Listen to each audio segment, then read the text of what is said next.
ନା ଏଇ ପ୍ରାର୍ଥନାଟିରୁ ଆରମ୍ଭ କରୁଛି ପଦେ ଲେଖାରୁ। हे दयामय विश्वर आधार जग जन्मा जोगीराज शरीर प्रति कोश कोषाणुरे प्रकाश कर सौंदर्य नुआ उद्दीपना नुआ संभावना देई काढुछ विपर्य हटी जाऊ माया तुटी जाऊ काया प्रार्थना करुछि आज प्रार्थना करुछि आज।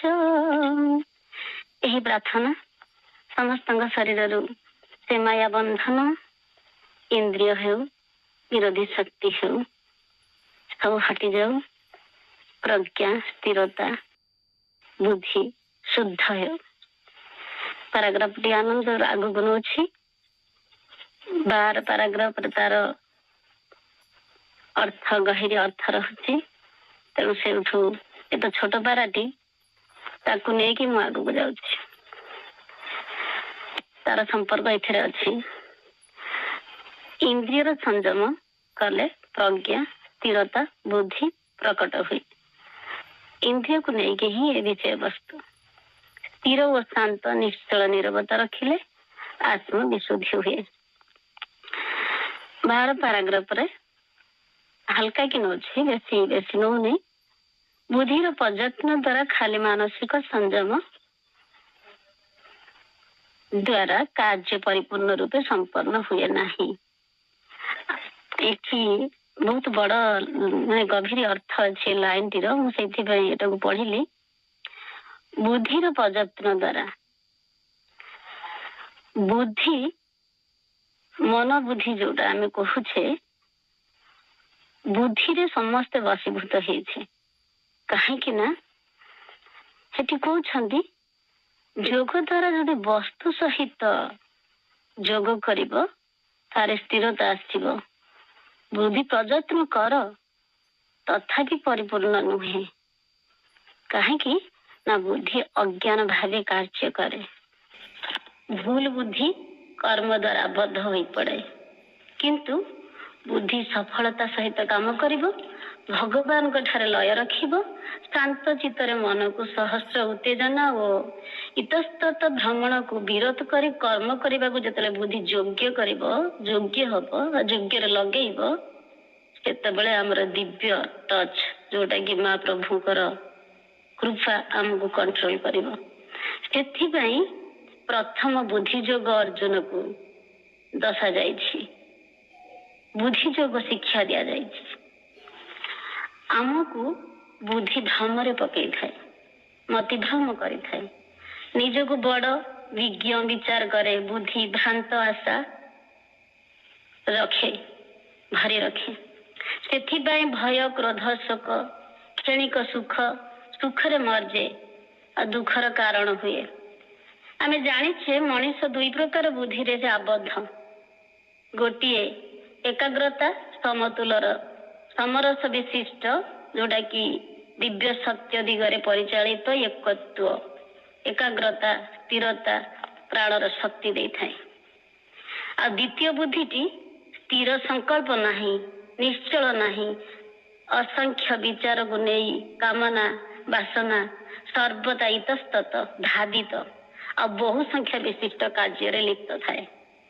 बुद्धिर प्रकृत सत्य है मानसिक शांति समस्त विषय से बुझी पारे किंतु गीतारे कहा जाइछि दार्शनिक अर्थरे मनर समस्त विवेकमूलक और निर्णयकारी क्रिया शक्ति अभिप्रेत चिंता और क्रियार जदि दिग उपयोग निर्णय करे कौन करे ना चिंता विचार सिद्धांत मानसिक प्रश्न लक्ष्य एगुड़िक जदि बुद्धि अंतर्गत रे आसे सेतबेले तार प्रयत्न हुए। बुद्धिर दुईटी क्रिया मध्यम अच्छे आमे सेटा भी जानिछे जोटा संकल्प ज्ञान। बुद्धि ज्ञानदीप्त आत्मा रे स्थिर हुए और अंतर्ज्ञान रे एकाग्र हुए। ଆଉ ବହୁ ସଂଖ୍ୟା ବିଶିଷ୍ଟ ବୁଦ୍ଧି କଣ କରେ ନା ବହୁ କାର୍ଯ୍ୟର ରତ ଥାଏ, ବିକ୍ଷିପ୍ତ ଥାଏ, ଇନ୍ଦ୍ରିୟ ମାନଙ୍କୁ ନେଇ ଲାଳସାରେ ବଶୀଭୂତ ଥାଏ। ବୁଦ୍ଧି ଯାହାକି ବିବେକ ନିର୍ଣ୍ଣୟକାରୀ ଶକ୍ତି ଏବଂ ଶକ୍ତି ଆସେ ଏହାର ଅଧୀନସ୍ଥ ଅହଙ୍କାର, ଯାହାକି ଅନ୍ୟଠାରୁ ନିଜକୁ ପୃଥକ କରିବାର ଶକ୍ତି। ଆଉ ସେ ପୃଥକ କରି ଖଣ୍ଡ ଖଣ୍ଡ କରି ଭାଙ୍ଗି ଭାଙ୍ଗିକି ଚିନ୍ତା କରେ, ଯୋଉଟା କି ମନ ବୁଦ୍ଧି। ଆଉ ଇଏ 5ଟି ଜ୍ଞାନେନ୍ଦ୍ରିୟ କର୍ମେନ୍ଦ୍ରିୟରେ ଉତ୍ପତ୍ତି ହୁଏ। ଜ୍ଞାନେନ୍ଦ୍ରିୟ ହେଲା ଶବ୍ଦ, ସ୍ପର୍ଶ, ରୂପ, ରସ, ଗନ୍ଧ ଉପରେ ହିଁ ହୁଏ। ସ୍ଥୂଳ ବସ୍ତୁର ଲକ୍ଷ୍ୟ ନିର୍ଦ୍ଧାରଣ କରନ୍ତି ଏମାନେ। ଆଉ ଏହି ମାଧ୍ୟମରେ ବୁଦ୍ଧି ଅଗ୍ରଗତି କରେ। ଇନ୍ଦ୍ରିୟ ଗଣ ଆମକୁ ଭ୍ରମରେ ପକାନ୍ତି, କାରଣ ମନ ସ୍ୱଭାବତଃ ଇନ୍ଦ୍ରିୟ ଶକ୍ତ, ଇନ୍ଦ୍ରିୟ ସଂଯମ ଦରକାର। ପ୍ରତ୍ୟେକ ବିଷୟ ପ୍ରତି ଆକୃଷ୍ଟ ଥିବାରୁ ଆସକ୍ତିରେ ପଡେ। ଆସକ୍ତିରୁ କାମନା ଆସେ। ଆଉ କାମନା ପରିପୂର୍ଣ୍ଣ ନହେଲେ ବା ବିଫଳ ହେଲେ ମନରେ ସନ୍ତାପ ଆସେ, କ୍ଷୋଭ ଆସେ, ଆବେଗ କ୍ରୋଧ ଜାତ ହୁଏ। ତାପରେ ମୋହ ସ୍ଥାନ ନିଏ। ଶୋକ, କାନ୍ଦ, ଦ୍ୱନ୍ଦ, ଅଭିମାନ, ରାଗ, କ୍ରୋଧ ଇତ୍ୟାଦିରେ ଆତ୍ମା ଓ ବୁଦ୍ଧି ଏବଂ ସଂକଳ୍ପର ଚିହ୍ନ ଲୁପ୍ତ ହୋଇଯାଏ, ଲୁଚି ଯାଇଥାଏ। ଆମ ଇନ୍ଦ୍ରିୟ ଏତେ ଶକ୍ତିଶାଳୀ ଯେ ଆପଣ ମାନେ ସମସ୍ତେ ପୌରାଣିକ କତରୁ କେତେ କଣ ପଢୁଛନ୍ତି, ମହାଜ୍ଞାନୀ ଜ୍ଞାନୀ ମା ଭିତରେ ମଧ୍ୟ ଅଛନ୍ତି। ଆମେ ଜାଣିଛେ ଇନ୍ଦ୍ରିୟ ଏତେ ଶକ୍ତିଶାଳୀ ଯେ ଆମେ ମହାପୁରାଣ ପୋଥି ଆମେ ପଢିଛେ, ବିଜ୍ଞାନ ପଣ୍ଡିତ ମାନଙ୍କୁ ମଧ୍ୟ ଆୟତରେ ରଖିପାରେ। କେମିତି? ଚକ୍ଷୁ, କର୍ଣ୍ଣ, ନାସିକା, ଜିଭ, ଚର୍ମ ଦ୍ୱାରା। ପାରାଗ୍ରାଫରେ ପ୍ରଥମ ଲାଇନରେ ପଢନ୍ତୁ, ଲେଖିଛନ୍ତି ବୁଦ୍ଧିର ପ୍ରଯତ୍ନ ଦ୍ୱାରା ଖାଲି ମାନସିକ ସଂଯମ ଦ୍ୱାରା କାର୍ଯ୍ୟ କରି ପରିପୂର୍ଣ୍ଣ ରୂପେ ସମ୍ପନ୍ନ ହୁଏ ନାହିଁ। ବୁଦ୍ଧିର ଏତେ କରାମତି, ଖାଲି ମାନସିକ ସଂଯମ କଲେ ହେଇପାରିବ କି? ଜ୍ଞାନ ଇନ୍ଦ୍ରିୟ ବଶୀଭୂତ ସମସ୍ତେ। ପଞ୍ଚ ଇନ୍ଦ୍ରିୟରେ ଜ୍ଞାନ ଜମା ରହିଥାଏ। ଆଧ୍ୟାତ୍ମିକ ଜ୍ଞାନ ନୁହେଁ। ଆପଣ ଭାବନ୍ତୁ ନାହିଁ ଆଧ୍ୟାତ୍ମିକ ଜ୍ଞାନ, ଭୌତିକ ଜ୍ଞାନ। ଆଖି ଆପଣ ଯାହା ଦେଖିଲେ, ଜାଣିଲେ, ଆଖି ଡାଟା ନେଲା, ଗ୍ରହଣ କଲା, ମସ୍ତିଷ୍କ ଜମା ହେଲା। ସେଇଭଳି କର୍ଣ୍ଣ କିଛି ଶବ୍ଦ ଧ୍ୱନି ଶୁଣିଲା, ମେମୋରିକି ରଖିଦେଲା। ଯେତେବେଳେ ସେହି ଶବ୍ଦଟି ସେ ବାର ବାର ଶୁଣେ, ସେଟା ଜ୍ଞାନର ଆଭାସ କରେ। ନାକ କିଛି ବାସ୍ନା ଭଲ ଲାଗିଲା, ଦିମାଗ ଗ୍ରହଣ କଲା। ଜିଭ ସ୍ୱାଦ ବାରିଲା, ଏହା ଭଲ ଲାଗିଲା, ଦିମାଗ ମସ୍ତିଷ୍କ ଗ୍ରହଣ କଲା। ଚର୍ମ କିଛି ଜିନିଷକୁ ସ୍ପର୍ଶ କଲା, ତା ଭିତରେ ଭାବ ବଢିଲା, ଜାଗ୍ରତ ହେଲା, ମେମୋରି ସେସବୁକୁ ଜାଣିଲା, ଜ୍ଞାନକୁ ଏକାଠି କଲା। ଆଉ ଏସବୁ ଜ୍ଞାନ ସାଂସାରିକ ଜ୍ଞାନ। ଆଉ ଯଦି 5 ଇନ୍ଦ୍ରିୟକୁ ଏକାଠି କରିପାରିବା, ପରମ ଜ୍ଞାନ ପାଇପାରିବା। ପାରିବା କି? କ୍ୱେଶ୍ଚିନ୍ ପୁଣି ସେଠି କହିଛନ୍ତି। ତା ସହିତ ବସ୍ତୁର ଯୋଗ ଅଛି। ନା ପାଇବା ନାହିଁ। କାହିଁକି ନା ଇନ୍ଦ୍ରିୟ ଆପଣଙ୍କୁ ଅନୁଭବ ଦେଲା, ବସ୍ତୁ ଓ ଜିନିଷର ଅନୁଭବ ଦେଲା, ଆପଣଙ୍କର ଅନୁଭବ ସାଂସାରିକ ହବାର ଯୋଉ ଅନୁଭବ ଦେଲା, ଭୌତିକ ଜ୍ଞାନ ଦେଲା। ସେ ସାଂସାରିକ ହେଉ ବା ଏସବୁ ଅନୁଭବକୁ ନେଇ ଆପଣ ଜୀବନ ଟିକେ ଅତିବାହିତ କଲେ, ଇନ୍ଦ୍ରିୟ ଦେଲା। କିନ୍ତୁ ଏଠି ପୁଣି ଲେଖିଲେ ସାଧିତ ହୁଏ ଯୋଗ ଦ୍ୱାରା, ବସ୍ତୁର ସହିତ ଯୋଗ। କିଛି ଜିନିଷ ଅଛି ମନ ପ୍ରାଣ ଶରୀର ଭିତରେ ଥାଇ ତର୍ଜମା କରୁଛି, ରିଅଲାଇଜ କରୁଛି, ଏସବୁ ସ୍ମିତ, ଆଠାରୁ ଅଧିକ କିଛି ତା ସହିତ ଯୋଡ଼ିଲେ ଆମେ ଯିବା। ଏ ଯୋଉ ପାରାରେ ଲେଖା ହେଇଛି ତାହା ଚୈତ୍ୟ ସତ୍ତା ସହ ସମ୍ପର୍କ ରଖିଲେ। ମନକୁ ଅଯତ୍ନ କଲେ ମାନସିକ ସଂଯମ ଦ୍ୱାରା ହୋଇପାରିବ ନାହିଁ, ବସ୍ତୁ ସହିତ ଯୋଗ ଦ୍ୱାରା କରାଯାଇପାରିବ। ହଁ, ମାନସିକ ସଂଯମ ତ ନିହାତି ଦରକାର, କିନ୍ତୁ ତା ସହିତ ଆମର ଯୋଗ ମଧ୍ୟ ଦରକାର।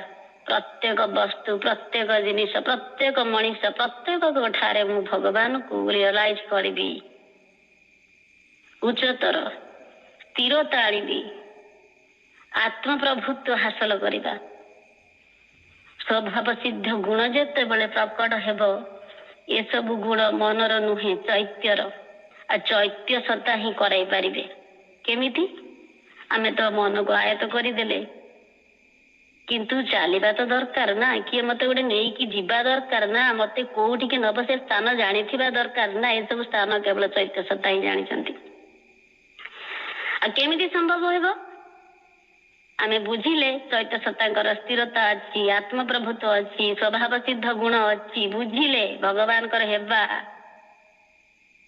तेणु आमे सेतेबेले तांको पढ़िले अनुसरण कले बुझिले सेतेबेले आमे तांको पणतटा को धरिले माँ मते नहीं चल तुम्हें ही रास्ता देखिछ आमे संयम हो गले हेबा को चेष्टा कले तेणु माँ को कहले मत रास्ता देखाओ यही जो सफल हुए भगवान को निकट निजर समग्र सत्ता को संपूर्ण रूपे उत्सर्गीकृत कले समर्पित करने द्वारा समर्पित करवा जिते भगवान को मध्य आमे बास करवा चेतना समर्पण करवा कर्म को समर्पण करवा जहाँ सब अलिया आवर्जना अच्छी सबू को समर्पण करवा कालीस कालीमा पर्यंत मु कौन करी रहस्य सबू किछि भगवान का समर्पण करदेबा अपकट भगवान तले पकट हेबे परदा आहाड़े से अपकट रे अछंती जेतेबेले से पकट हेबे गाइड करिवे आगो को नेबे सेतेबेले हमकु रास्ता देखिले तेणु आमर निजे जहा निजर जहा ये सब तुम चरण रे मु समर्पण करि दउछि केमिति करबी तुमे मते रास्ता देखाओ प्रभु हे मां श्री कृष्ण कहवा अनुसार प्रभु कहले मते भक्ति कर मो ठारे लय रख मते सब समर्पण कर दियो गीतारे जेमिति लेखा अछि भक्ति कर लय रख समर्पण कर सेमिति करिवि भक्ति लय सामर्थ्य मते समर्पण दरकार एठी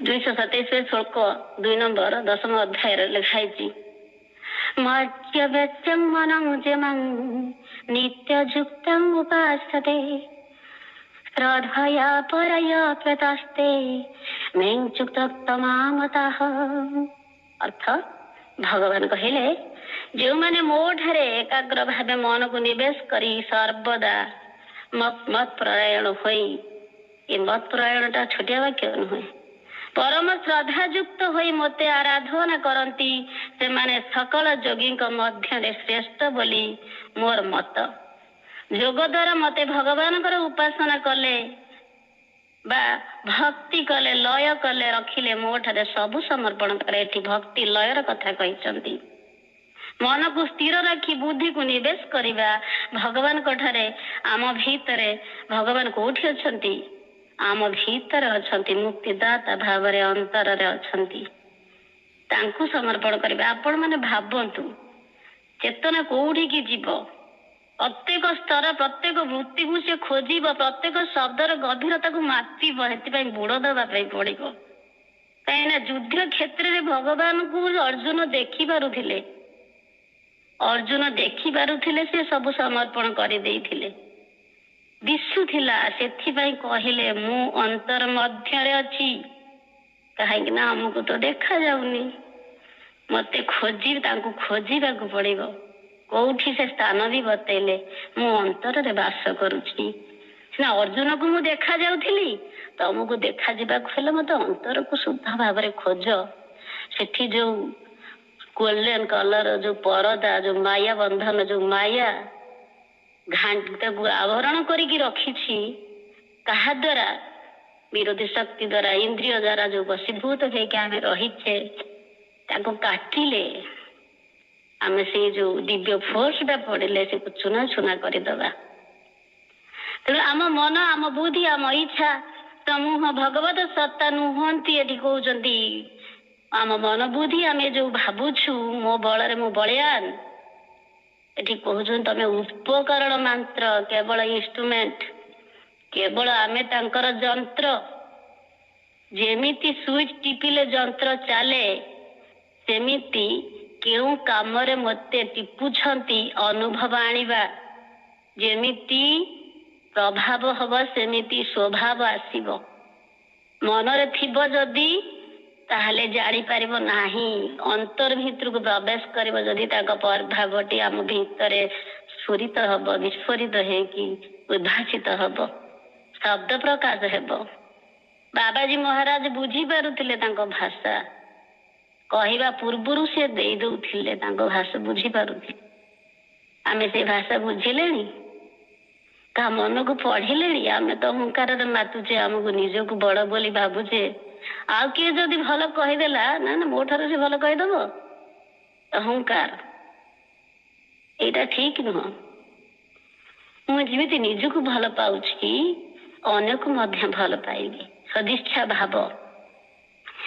ଗୀତାରେ ଶେଷରେ ଯେପରି କୁହାଯାଇଛି ଆମକୁ ସର୍ବତ ଭାବରେ ଈଶ୍ୱରଙ୍କ ଶରଣ ନେବାକୁ ହେବ। ସେଥିଲାଗି ପ୍ରଥମେ ତାଙ୍କୁ ନିଜ ସତ୍ତାର ଧ୍ୟେୟ କରି ତାଙ୍କ ସହ ଆତ୍ମିକ ସମ୍ବନ୍ଧ ରଖିବାକୁ ହେବ। ନିମିତ୍ତ ମାତ୍ରେ ଭଜ୍ୟ ସବ୍ୟ ସାରି ମାମେକଂ ଶରଣଂ ବ୍ରଜ। ଈଶ୍ୱର ଶରଣ ନେବା, ସାଇକିକ ରିଲେସନ ରଖିବା। ଭଗବାନ ଅଛନ୍ତି ବୋଲି ଆମେ ଧୂପ ଦଉଛେ, ଫୁଲ ଦଉଛେ, ତାଙ୍କ ଆଡକୁ ଢଳିଛେ, ତାଙ୍କ ଆଡକୁ ଯାଉଛେ, ତାଙ୍କୁ ମନେ ପକଉଛେ।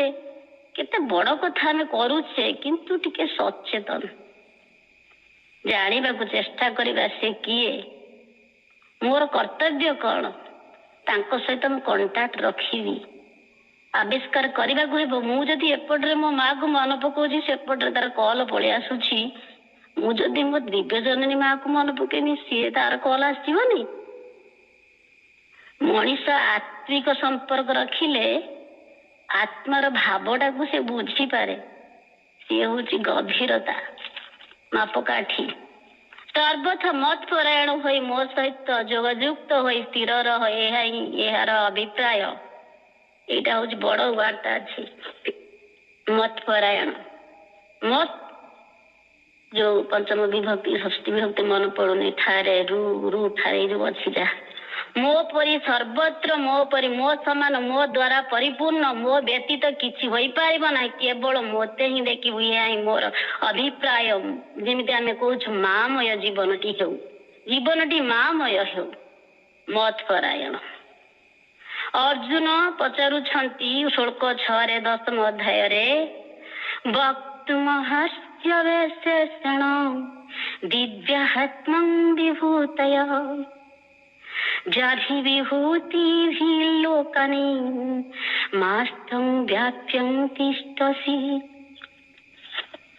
ମାନେ, ହେ ପ୍ରଭୁ, ଆପଣ ଯେଉଁ ବିଭୂତି ମାନଙ୍କ ଦ୍ଵାରା ଏ ସମସ୍ତ ଲୋକରେ ବ୍ୟାପୀ ଅଛନ୍ତି, ସେହି ଅତ୍ୟଭୂତ ନିଜ ବିଭୂତି ମାନଙ୍କୁ ସମଗ୍ର ରୂପେ ମୋତେ କହିବା ହୁଅନ୍ତୁ, ଆପଣ କିପରି ଭାବରେ ବ୍ୟକ୍ତ ହେଇଛନ୍ତି।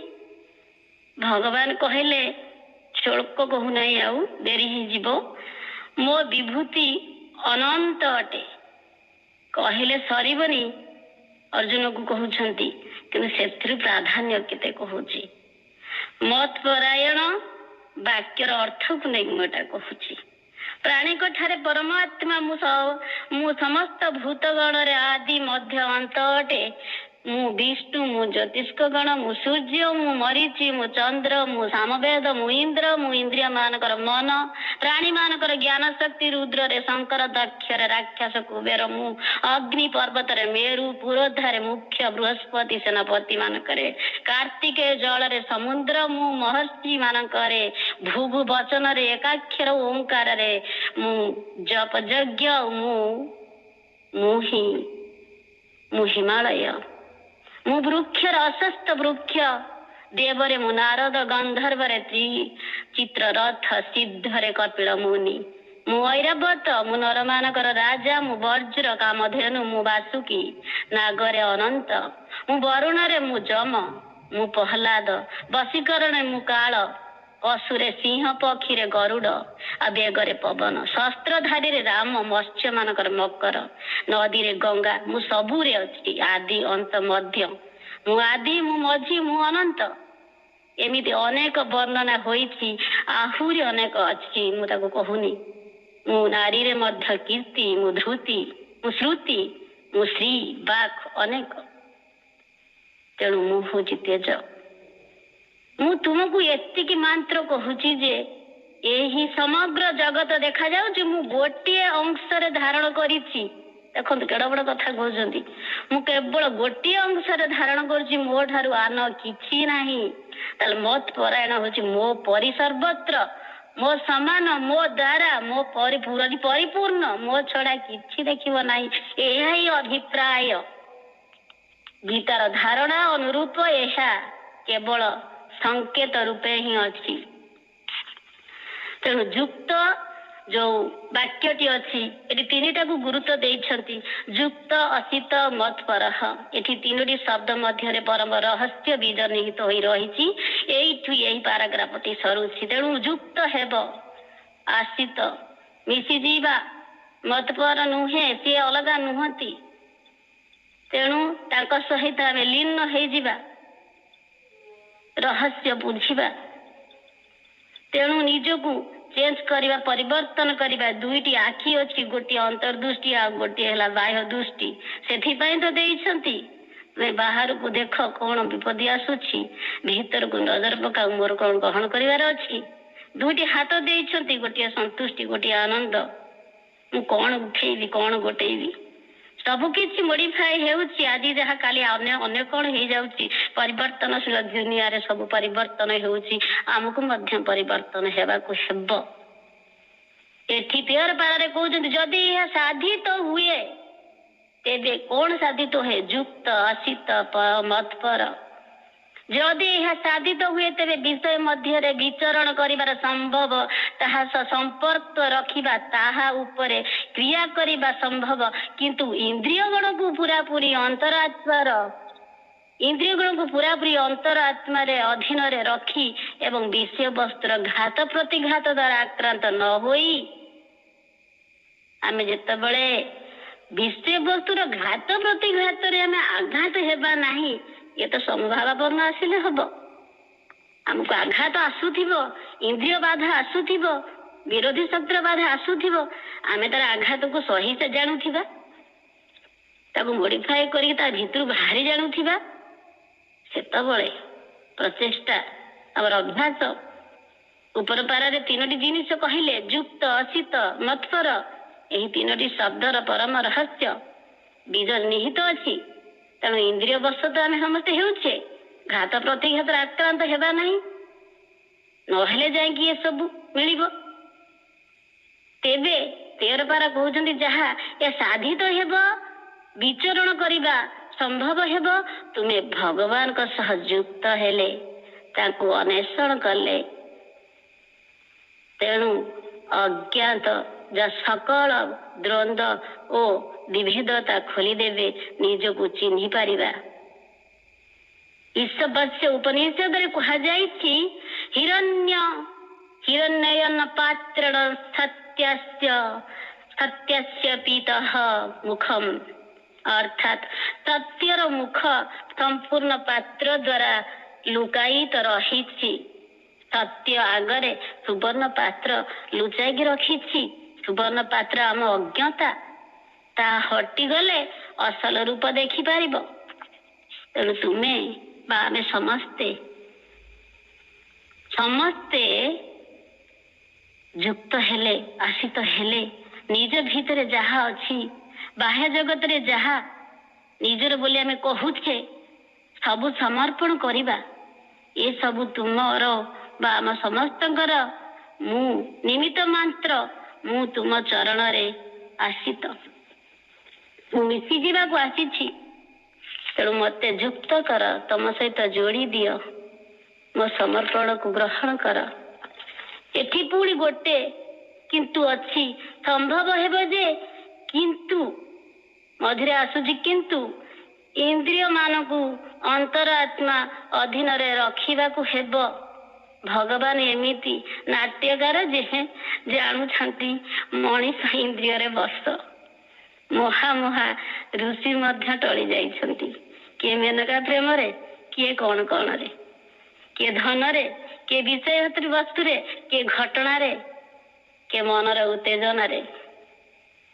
ତେଣୁ ଏଠି ଆମେ ଯଦି ପୂର୍ବକୁ ଟିକେ ମନେ ପକେଇବା, ମାନେ ପୌରାଣିକ ଅର୍ଥକୁ ଅଷ୍ଟବକ୍ର ଋଷି ମହର୍ଷି ଜନକଙ୍କ ଦରବାରରେ ପ୍ରବେଶ କଲେ। ଉପସ୍ଥିତ ଥିବା ପଣ୍ଡିତ ମାନେ ତାଙ୍କ ଅଷ୍ଟବକ୍ରକୁ ଦେଖି ହସିଲେ। ସେ ସେଥିପାଇଁ କହିଥିଲେ ଚମରା ମାନଙ୍କ ଭିଡ଼ ଅର୍ଥାତ୍ ଚମକୁ ଦେଖି ଚମାର ହିଁ ଚମଡ଼ାର ଅସଲ ପରିଚୟଟା ବା ଗୁଣ ଚିହ୍ନେ। ପଣ୍ଡିତ ମୋର ଚମଡ଼ା ଦେଖି ହସୁଛନ୍ତି, ଅସଲ ପରିଚୟ ଅଜଣା। ତେଣୁ ମହା ଋଷି ପଣ୍ଡିତ ଅହଂରେ ବଶ, ଇନ୍ଦ୍ରିୟରେ ବଶ। ଇନ୍ଦ୍ରିୟ ତାର ରୂପ, ରସ, ଗନ୍ଧ, ସ୍ପର୍ଶ, ଶବ୍ଦ ମାଧ୍ୟମରେ ବସ୍ତୁର ସ୍ଥୂଳ ମୂଲ୍ୟ ନିର୍ଦ୍ଧାରଣ କରି ଦେଖୁଛି। 5ଟି ମାଧ୍ୟମରେ ମହାପ୍ରଭୁ ତ ସେଇଥିପାଇଁ ଆସିଛନ୍ତି ଯେ ଆମକୁ ନୂତନ ଗତି, ନୂତନ ଦିଶା, ନୂତନ ଆଶା, ନୂତନ ଉଦ୍ଦୀପନା ଦେଇକି ଆଗକୁ ନେବେ। ଆମ ପ୍ରକୃତିକୁ ଚେଞ୍ଜ କରିବେ। ପ୍ରକୃତି ବିଲେଇ କୁକୁର ନାଞ୍ଜୁର ସିଧା ହବନି ବୋଲି ଆମେ ଶୁଣିଛେ। ମହାପ୍ରଭୁ କହିଲେ ମତେ ସ୍ମରଣ କରେନି, ସବୁ ସିଧା ହେଇଯିବ। କାହାକୁ ଦେଖି କିଏ କହିଲାଣି, କାହାକୁ ଦେଖି କିଏ ଲୋଭ ଦେଲାଣି, କାହାକୁ ଦେଖି କିଏ ହିଂସା କଲାଣି, କାହାର ଚିରି ହରଣ ହେଲାଣି, କାହାର ଲୁଣ୍ଠନ ହେଲାଣି, କାହାର ହାଣ କାଟ ହେଲାଣି। ଏ ଯୋଉ ଇନ୍ଦ୍ରିୟ ମାନଙ୍କ ବଶରେ ଏଠି ଅଷ୍ଟବକ୍ର କଥା ପଡି ନାହିଁ, ସମାଜର କଥା ପଡିଛି, ପୃଥିବୀର କଥା ପଡିଛି, ସଂସାରର କଥା ପଡିଛି। ଆମେ ଧ୍ୟାନ କରୁଛେ, ପ୍ରାର୍ଥନା କରୁଛେ, ପୁଣି ଧ୍ୟାନରୁ ହଟିଗଲେ କେତେ କଣ ପ୍ରବେଶ କରି ଯାଉଛି। ଆମ ଇନ୍ଦ୍ରିୟ ଯୋଗୁ ଆମର ଚିନ୍ତା ଚେତନାରେ କେତେ କଣ ପଶି ଯାଉଛି। ଆମେ ଭାବୁଛେ ମା ମତେ ଶୁଦ୍ଧ କରିଦିଅ ନା, ମା ଏ ମାମା ମତେ ଟିକେ ଶୁଦ୍ଧ କର। ତାପରେ ପୁଣି କଣ କଣ ପଳେଇ ଆସୁଛି। ନଦୀ ସମୁଦ୍ରକୁ କହିଲା କୁହ ତୁମ ପାଇଁ ମୁଁ କଣ ନେବି, ଯାହା କହିବ ଜଡରୁ ଉଠେଇ ନେଇଯିବି। କଣ ମତେ ମାଗୁଛ ମାଗ। ସମୁଦ୍ର ଦେଖିଲା ନଦୀର ଗର୍ବ ହେଇଗଲାଣି। ସେ କହିଲା ଆଣିବାକୁ ଚାହୁଁଛୁ ଯଦି ଅଳ୍ପ ଘାସ ଟିକେ ନେଇ ଆସିବୁ ତ, ମତେ ଏଇଟା ବହୁତ ଭଲ ଲାଗେ। ତେଣୁ ନଦୀ ହସିଲା, ଏଇ କଥା ଦେଖ ମୁଁ ସାଙ୍ଗେ ସାଙ୍ଗେ ନେଇ ଆସୁଛି, ଏବେ ଆଣୁଛି। ପ୍ରଚଣ୍ଡ ଧାରାରେ ପାହାର କଲା, ପାଣିର ପାହାର। ଘାସରେ ଏତେ ଜୋର ପାହାର କଲା, ସେ ଘାସ ଯେତେ ପାହାର କରୁଛି ସେତେ ନଇଁଗଲା, ଥକିଗଲା। ସମୁଦ୍ରକୁ ଆସି କହିଲା ମୁଁ ଯେତେ ପ୍ରଚଣ୍ଡ ପାହାର ଦେଲିଣି ସେ ନଇଁ ଯାଉଛି, ନିଜକୁ ବଞ୍ଚେଇ ଦଉଛି। ସମୁଦ୍ର ହସି ହସି କହିଲା ଯେ ଅହଙ୍କାରୀ ଇନ୍ଦ୍ରିୟ ବଶ ଲୋକମାନେ ଭାଙ୍ଗି ପଡନ୍ତି, କିନ୍ତୁ ଯିଏ ବିନମ୍ର ପରିସ୍ଥିତି ସହିତ ଖାପ ଖାଇ ଚାଲେ, ସମଭାବ ରଖେ, ତାକୁ କେହି ଗ୍ରାସ କରିପାରନ୍ତି ନାହିଁ। ପ୍ରତ୍ୟେକ ପାହାରକୁ ବରଦାସ୍ତ କରିବାର ବିନମ୍ରତା ସେ ଶିଖି ଯାଇଥାଏ। ବିନମ୍ରରେ ସମଭାବ ଅଛି। ଆଉ ସବୁକୁ ହଜମ କରିବାର, ତୁମ ଭିତରକୁ ଶକ୍ତି ସଞ୍ଚାଳନ କରିବାର ସବୁ କିଛି ତା ଭିତରେ ଅଛି। ସବୁକୁ ହଜମ କରିଦବ। ତୁମ ଭିତରକୁ ଶକ୍ତି, ଜ୍ୟୋତି, ଉଚ୍ଚ ଜ୍ଞାନ ସମାଧାନ କରିଦବ। ସେ ଲୋଭର ପାହାର ହେଉ ବା ଘୃଣାର ପାହାର ହେଉ ବା ଅହଙ୍କାରର ପାହାର ହେଉ, କିଏ କଣ କହୁଛି ବାଧୁଛି, କିଏ କଣ କହିଲା, ତାକୁ ସବୁକୁ ସିଏ ଠିକ କରିଦବ। ତେଣୁ ଇନ୍ଦ୍ରିୟ ଭ୍ରମରେ ପକାନ୍ତି, ତେଣୁ ଆମେ ତାକୁ ଆୟତରେ ରଖିବା, ସତର୍କ। ତେଣୁ ଇନ୍ଦ୍ରିୟ ଆମ ବୁଦ୍ଧି ସଂକଳ୍ପକୁ ଲୁପ୍ତ କରିଦିଅନ୍ତି। ଇନ୍ଦ୍ରିୟ ବିଦ୍ୱାନ ପଣ୍ଡିତକୁ ମଧ୍ୟ ଛାଡନ୍ତି ନାହିଁ, ଆମେ ଶୁଣି ଶୁଣି ଆସିଲେ। କିନ୍ତୁ ଲଗାଇଲେ, ଏଠି ଲଗାଇଲେ ନିଜକୁ ଅନନ୍ତ ଅନ୍ତର ଆତ୍ମା ଅଧୀନରେ ରଖ। ଘାତ ପ୍ରତିଘାତରେ ଆକ୍ରାନ୍ତ ହୁଅ ନାହିଁ। କଷ୍ଟ ଲାଗିବ ତ ନିଶ୍ଚିନ୍ତ, କିନ୍ତୁ ମାଙ୍କୁ ଡାକ। ମାଙ୍କୁ ଡାକିଲେ ତାର ଫଳ ନିଶ୍ଚିତ ଆମେ ସୁଫଳ ପାଇବା। ମାରେ କଣ ଅଛି? ମାରେ ମମତା, ମାରେ ଆଶିଷ, ମାରେ ଚନ୍ଦ୍ରବିନ୍ଦୁ, ମାରେ ସେ ଅଛି ସୂର୍ଯ୍ୟ। ଚନ୍ଦ୍ରବୀଜ ବି ଅଛି, ସୂର୍ଯ୍ୟ ବି ଅଛି, ଯୋଉଟା ଦହନ କରିବ, ଆଉ ଚନ୍ଦ୍ରବୀଜ ଆମକୁ ଶୀତଳତା ଦବ। କିନ୍ତୁ ଆମେ ତାକୁ ଡାକି ଜାଣିବା ଯଦି, ସିଏ ହିଁ ପୋଡିଦବ ଆଉ ସିଏ ହିଁ ଶାନ୍ତ କରିଦବ। ତେଣୁ ଆମେ ଯେତେ ଦୁଃଖ କଷ୍ଟ, ଯେତେ ଯାହା ଆସୁ, କାନ୍ଦ ଦ୍ରୋଧ ଯାହା ବି ଆସୁ, ମାକୁ ଛାଡନି। ଇନ୍ଦ୍ରିୟ ବାଧା ବିରୋଧୀ ଯାହା ବି ଆସୁ, ତେଣୁ ସେ ପରମ ସତ୍ୟ ସଚିତାନନ୍ଦଙ୍କର ଯୋଗମାୟା ସତ୍ୟକୁ ଲୁକାୟିତ କରି ରଖିଛନ୍ତି। ତାଙ୍କର ରହସ୍ୟକୁ ବୁଝିବା। ବୁଝ, ତୁମେ ତାହା ଉପରେ ବିଜୟ ଆଣିଲେ ସତ୍ୟ ପ୍ରକଟ ହୁଏ। ବ୍ୟକ୍ତି ଭଗବାନଙ୍କର ଛଦ୍ମ ରୂପ ବାହ୍ୟ ଆବରଣରେ ସେ ନିଜକୁ ପ୍ରକାଶ କରୁଛନ୍ତି। ଆଉ ଅନ୍ତର ଆତ୍ମା ଅଧୀନ ହୁଅ କହିଲେ ମର୍ମ ବୁଝ। ଯେତେବେଳେ ବୁଝିବ ସେତେବେଳେ ଜାଣିବ ଆଉ ହେଜିବ। ଆଉ ଏହି ଅନ୍ତର ଆତ୍ମା ପରମ ପୁରୁଷଙ୍କର ଅଜ୍ଞାନ ବ୍ରତି ହୁଏ। ସେତେବେଳେ ହୁଏ ସକଳ ପ୍ରତିକ୍ରିୟାରୁ ମୁକ୍ତ ହୋଇ ଇନ୍ଦ୍ରିୟ ମାନେ ବିତରାଗ ଦେଶ ହୋଇ କାମ କ୍ରୋଧରୁ ମୁକ୍ତ ହୁଅନ୍ତି ଏବଂ ଆତ୍ମ ପ୍ରସାଦ ଅର୍ଥାତ୍ ଆତ୍ମାର ସ୍ଥିରତା, ଶାନ୍ତି, ବିଶୁଦ୍ଧତା ଏବଂ ସନ୍ତୋଷ ପ୍ରାପ୍ତ ହୁଅନ୍ତି। ଇନ୍ଦ୍ରିୟ ମାନେ ଆତ୍ମାରେ ପରିଚାଳିତ ହେଲେ ଅଜ୍ଞାନ ବ୍ରତି ହୁଅନ୍ତି ନାହିଁ। ଯେତେବେଳେ ତାଙ୍କର ଜ୍ଞାନ ଚକ୍ଷୁ ଖୋଲି ଯାଇଥାଏ, ଆତ୍ମାରେ ପରିଚାଳିତ ହେଲେ ସକଳ ପ୍ରତିକ୍ରିୟାକୁ ମୁକ୍ତ ହେବେ, କାମ କ୍ରୋଧରୁ ମୁକ୍ତ। ଯେତେ ବିତରାଗ ଦେଶ, ଯେତେ କଠିନାଇ ଆସୁ, ଯେତେ ବାଧା ଆସୁ, ଯେତେ କାନ୍ଦ ଦ୍ରୋନ୍ଦ ଆସୁ, ଯେତେ ଯାହା ଆସୁ, ସେ ଦୋଷ ତ୍ରୁଟି ଚିହ୍ନ ହେଇଯାଇଥାଏ। ଆତ୍ମପ୍ରସାଦ ସେବନ କଲ କଣ ପାଇବ? ସ୍ଥିରତା, ଶାନ୍ତି, ଶୁଦ୍ଧତା, ସନ୍ତୋଷ ପ୍ରାପ୍ତ ହୁଏ। ଇନ୍ଦ୍ରିୟକୁ ବଶ କରିଦେଲେ ସେମାନେ ପରମାତ୍ମା ବା ପରମାନେଣ୍ଟ ଯେତେବେଳେ ମାନିଗଲେ, ହଁ ମୁଁ ସେଇ ଭଗବାନଙ୍କ ପାଖକୁ ଯିବି, ସେତେବେଳେ ଅନ୍ତର ଆତ୍ମା ଯେତେବେଳେ କଥା ତାଙ୍କ ଆଜ୍ଞାକୁ ମାନିଲେ ସେତେବେଳେ ପ୍ରତିଜ୍ଞା ମୁକ୍ତ ହେବେ। କୌଣସି ମନ୍ଦ ଭାବନା ନଥିବ। ଭଗବାନ ଯାହା କମାଣ୍ଡ କରିବେ ସେ ଚାଲିବେ। ତୁମ ନିଜର ଆଉ କିଛି ନଥିବ। ନିଜର ପ୍ରତିଜ୍ଞା, ସୁଖ ଦୁଃଖ, ଚଏସ ଏସବୁ ନଥିବ। ସେତେବେଳେ ବିତରାଗ ଦେଶ ହୋଇ କାମ କ୍ରୋଧରୁ ମୁକ୍ତ ହୁଅନ୍ତି। ବିତରାଗ ମାନେ ବିତି ଯାଇଛି, ଅତୀତ ଯୁକ୍ତ ହେଇଯାଉଛି। ଆମେ ଅତୀତ କଥାକୁ ମନେ ପକଉଛେ, କାନ୍ଦୁଛେ, ମୋର ଏଇଆ ହେଇଥିଲା, ମତେ ଏତେ ଦୁଃଖ ଦେଇଥିଲେ, ମତେ ଏମିତି ଘଟିଥିଲା, ମୁଁ କେମିତି ତାଙ୍କୁ ସବୁ ଛାଡ଼ିଦେବି କହିଲ, ମୁଁ ତାଙ୍କର ଦୋଷ, ମୁଁ ତାଙ୍କୁ ଛାଡ଼ିବିନି। ଏମିତି ଆମେ ପ୍ରତ୍ୟେକ ଘଟଣା ଆମେ ଦେଖୁଛେ। ତେଣୁ ଆମେ ସେଇ ବିତରାଗ ଦୋଷରୁ ମୁକ୍ତି ପାଇଯିବା, ତାଙ୍କ ସହିତ ଯୁକ୍ତ ହେବା। ସେତେବେଳେ ଆମ ଭିତରେ ଚୈତନ୍ୟତାଟି ଆଗକୁ ଆସିବେ। ଯଦି ଇନ୍ଦ୍ରିୟ ଭଗବାନଙ୍କର ଇଚ୍ଛାରେ କାମ କଲା, କଣ ମିଳିବ ନା ଆମ ଆତ୍ମପ୍ରସାଦ ଅମୃତ ମିଳିବ। ଆତ୍ମାର ସ୍ଥିରତା, ଶାନ୍ତି, ସନ୍ତୋଷ, ଆନନ୍ଦ ସବୁ ମିଳିବ।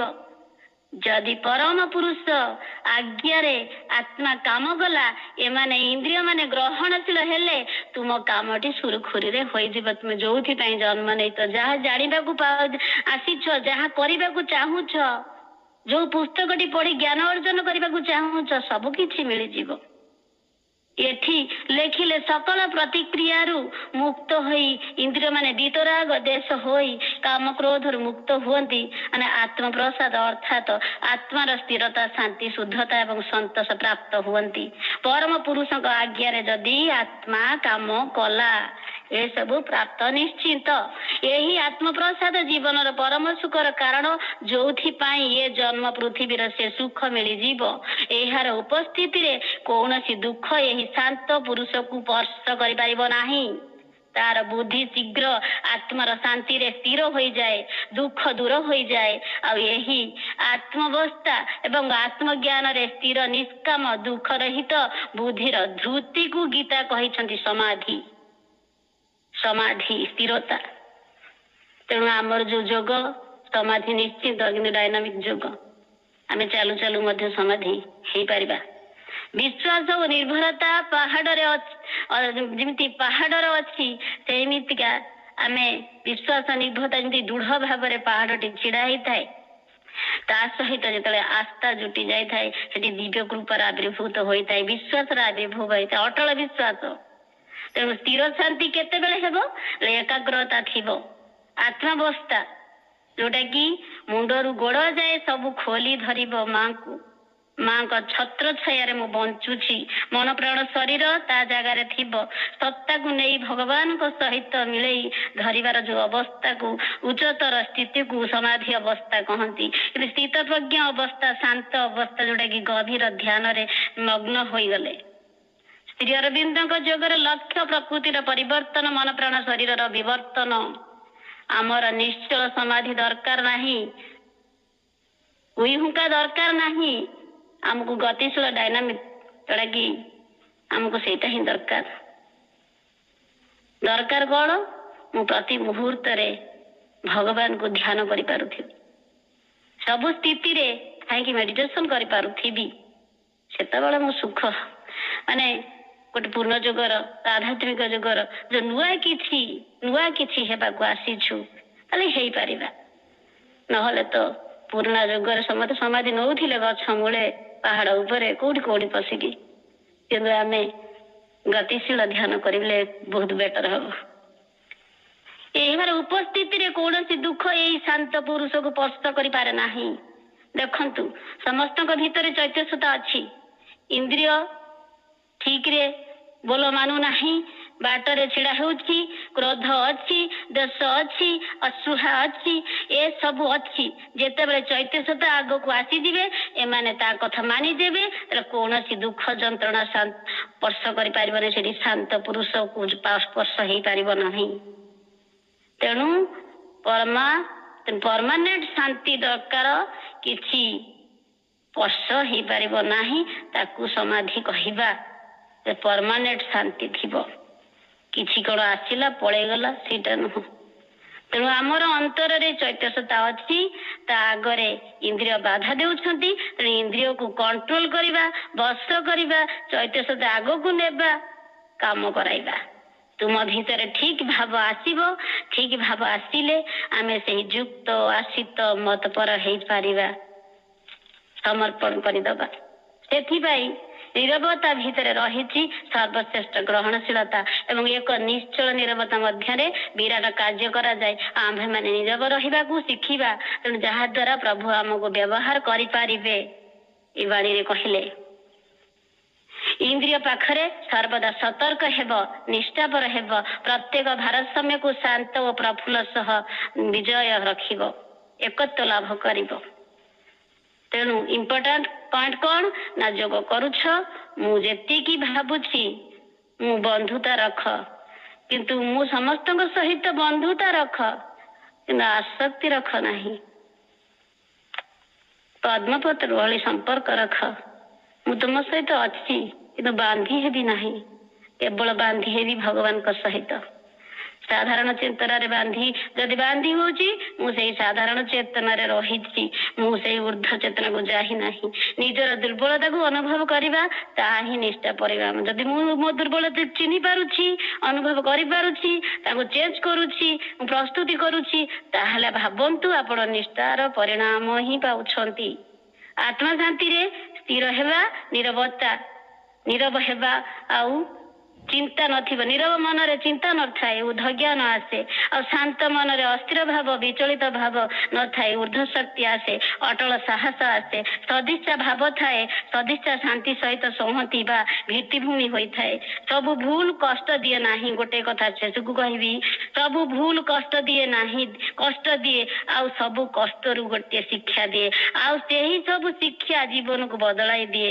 आउ अंधकार समय जदि आम मोहम्बती टे मन पड़ुछि अंधकार हो गला को स्विच टी आम डीबीटी मन पड़ुछि लंठन टी मन पड़ुछि मोहम्बती टी मन पड़ुछि सेटा सब भूल से इंद्रिय भूल हो विरोधी शक्तिर भूल हो असुरर भू शक्ति भूल हो बा दैविक भूल हो बा ग्रहण क्षेत्र जहाँ भी तुम भीतर बीतुछि ता भीतर जदि से कष्ट भीतर आम शिक्षा नहीं पारुछु जीवन को गढ़ी पारुछु सुविचार रे आनी पारुछु भगवान को सहित जोड़ी पारुछु सेटा ही मेहन कर्तव्य with the divine help nothing is impossible भगवान कर सहायता थिले किछि भी असंभव नुहे एतिकी कहिबी भगवान चरण प्रार्थना रखिबी समस्त जीवन मंगलमय हेउ जहा मो विचारधारा थिला ताहा मु प्रकाश करली वंदे मातरम प्रणाम।